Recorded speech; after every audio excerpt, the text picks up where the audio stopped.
Let's move on. 1 p.m. Eastern, Philadelphia Eagles, 5-6, 4-2 on the road at New York Giants, MetLife Stadium, East Rutherford, New York, or New Jersey. 41 Fahrenheit, partly cloudy, 10 miles per hour. The Eagles opened up as 3.5-point favorites at -104. There's been no movement, absolutely nothing, not a cent movement at Pinnacle. And this total opening up at 46 at -109 to the under. There's been a 2-cent move towards the under. So very little movement in this spot.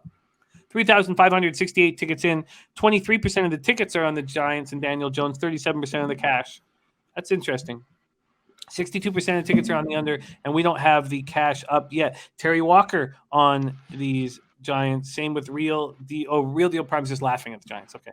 My fault. Eagles coming off their second straight win. Dominant 40-29 victory over the Saints. 242 rush yards on the league's number one ranked defense. Sirianni earned his first home victory in 5 tries. Jalen Hurts, 13-24 for 147 yards, no touchdowns, no interceptions. Ran 18 times for 69 yards, 3 touchdowns. Miles Sanders ran 16 times for 94 yards. He did lose a fumble. Jordan Howard ran 10 times for 63 yards. He's dealing with a knee injury and is not expected to be available on Sunday. This has been a running back core by committee. It looks like it won't be on Sunday. Dallas Goedert led the receivers with 5 catches for 62 yards. Devontae Smith was next with 4 receptions for 61 yards. Darius Slay returned an interception, 51 yards for a touchdown, and then was placed in concussion protocol. So have to wait and see. He's a big piece to this secondary. TJ Edwards also picked off Simeon. They didn't record a sack, but they did get 5 quarterback hits. And Davian Taylor was put on IR with a knee injury. Linebacker Davian Taylor. The Giants are on a short week after an ugly 30-10 loss at Tampa on Monday night. They've lost 10 straight games in primetime. Twice this year with Washington and Kansas City before losing to Tampa.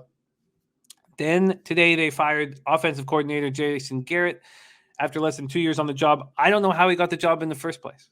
So this league, they seem to take care of their own, and somehow he's going to be on a sideline somewhere soon, and he doesn't deserve to be, in my estimation.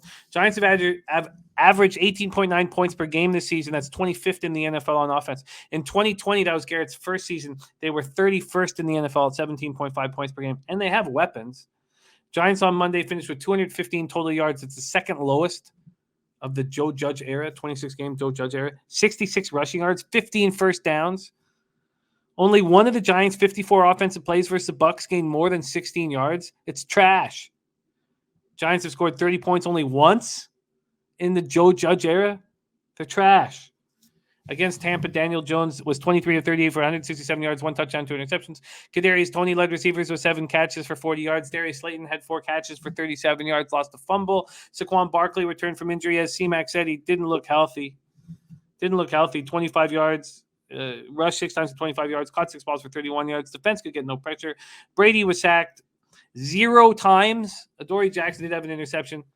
A free safety, Logan Ryan, out because of COVID protocols. Tight end Kyle Rudolph left with an ankle injury in the third quarter. There's been no update. Sterling Shepard, Caden Smith, safety Nate Ebner, fullback Cullen Gillespie, linebacker Lorenzo Carter, all inactive last week. And Enlisted is questionable this week.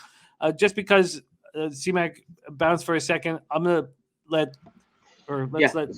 let's rock with our guy Babano to open this one up. But the main thing, the only real point that I think that C-Mac missed here is just that there's going to be no Jordan Howard, so we're going to see Miles Sanders as RB1. Is he capable of running the ball 25 or 30 times? Darius Slay's in concussion protocol, and what will the Giants do after firing Jason Garrett? Babano, take it away. Yeah, it's a small lean to the Giants, but it's nothing convincing for me. It's just I have a difficult time trusting the Eagles laying more than a field goal on the road in a divisional game. And there's some things that you got to like about how this matchup goes for the Giants, because when you look at it, Daniel Jones, awful against Tampa Bay. But, that Tampa Bay defense there under Todd Bowles, the one thing they do a lot, they blitz, they bring extra guys, they bring extra pressure to the opposing quarterback. The Eagles don't do that. They're basically going to lay off, play more coverage schemes on the defensive side of the football. And that's where Jones sometimes is a little bit more effective. He's frazzled, when the pass rush gets to him. But when he's got a little bit more of an opportunity to throw the ball, which he should here, I think that's going to help a little bit. Saquon Barkley clearly I don't think was at his best from a health standpoint Monday night, but a game under his belt and another few more days off before this game should help him a bit going into this one. The overall, the Giants have been good in the underdog role, for the most part. They've been able to basically, cover a lot of numbers, and the Monday night loss notwithstanding. It's just, I think from an offensive matchup standpoint, they're going to be a little bit better in this game. On defense here against the Eagles, you mentioned the Eagles running back injuries. That does concern me a little bit. We'll see if the Eagles can take advantage of that here, but the Giants are good against the run. That's the one thing they've been able to do. They've been good against the run. The secondary, we'll see if they can hold up. And look, the Eagles outside of Smith and maybe Dallas Goedert, the tight end, this is not a great slew of weapons at his disposal here for Jalen Hurts throwing the football. So I think this is definitely a more manageable matchup. And let's not forget, Tampa Bay was really, truly out for blood, Monday night. That was 2 consecutive losses for Brady and the Buccaneers. They took advantage of a Giants team that I think they matched up well against. I think this is more of an even matchup, and we've seen the Giants in these divisional games as dogs. Remember the Washington game earlier in the year. They kept that game close right down to the wire. So I can't say I'm rushing to back the Giants, guys, but it would be the preferred side for me. Interesting breakdown. I can't wait to hear C-Mac here, but let's just quickly stop briefly here for our guy Ron Crawford, who put so much energy into our shows with the spreadsheet plays of the day. Man, we love very much this. Having early morning surgery, will relay the spreadsheet play of the day if I get one. Ron, we love you, man. I'm not sure what your surgery is, but get better fast and know that you're loved. Well. We will send you energy. Best wishes. And if we're not going to get to see this for a little while, let's get Ron Crawford's face up here quickly.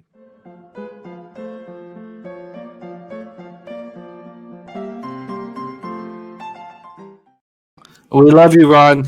Get better quickly, and come back to us as soon as you can, because we cherish capping with you. Take Cheers it away, to you, Ron. There we go. Cheers to you, right there. Salute.